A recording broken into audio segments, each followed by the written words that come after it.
ఏం రాఘవులు సారు ఎట్లున్నారు? ఎటువంటి బాధ లేదు, అంటే మస్తు హ్యాపీగా ఉన్నట్టున్నారు. సమస్యలు లేవని కాదు, అబ్బబ్బా నువ్వు పుట్టినాకనే సమస్యలు పుట్టినట్టున్నాయి సార్. సమస్యలు పరిష్కరించాలి. ఎవరు? మేమా? ఏంది చూస్తున్నావు? నువ్వు కొని తెచ్చుకున్న సమస్యలను మేమెందుకు సగబెట్టాలి? అనేక చోట్ల బ్రోకర్లు తయారై ఓ ఏం రాఘవులు సారు, మేము బ్రోకర్ల లెక్క కొడుతున్నావా నీకు? ఎవరు బ్రోకర్లో మాకు తెలిసి సారు. వాటి గురించి ఆలోచన చేస్తాం.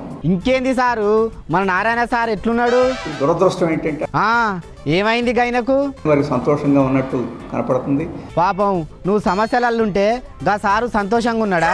విషయం ఏంటంటే విషయం ఏమన్నా కానీ సార్ నువ్వు మంచిగా మాట్లాడు నేర్చుకో. చాలా చర్యలు తీసుకోవాల్సిన అవసరం ఉంది. ఎవరు తీసుకోవాలి చర్యలు? ముఖ్యమంత్రి చొరవ తీసుకోవాలని చెప్పేసి కోరుతున్నాం. సరిపోయినావు పో, నీకు మాట్లాడడానికి రాదు, ఆయనకు మాట్లాడడానికి రాదు. ఏం చెప్పుకుంటావో చెప్పుకోపో. మీ కమ్యూనిస్టు పార్టీలు జనాలకి ఏమన్నా మంచి చేద్దాం అనుకుంటున్నాయా సారు? సమాజంలో అవినీతి నిర్మూలన చేస్తారని చెప్పేసి అనుకోవడం లేదు. మరి ఇంకేం చేస్తారు సారు? అట్లా బ్యాగు చదువుకొని వెళ్ళిపోవడు తప్ప ఇంకేం చేయమన్నట్టు.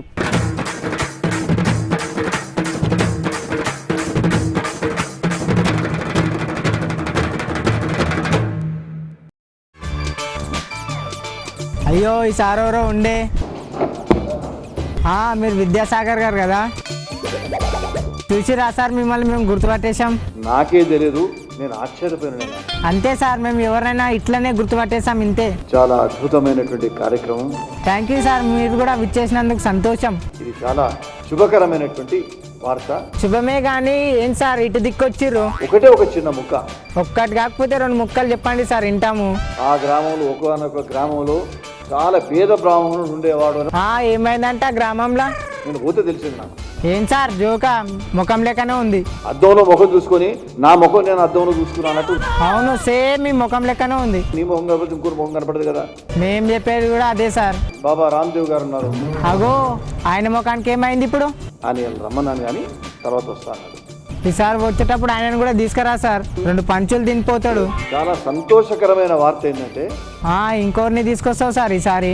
మా తరఫున అధ్యక్షుడు కిషన్ రెడ్డి గారు, మేము. అబ్బా నిజమా సార్?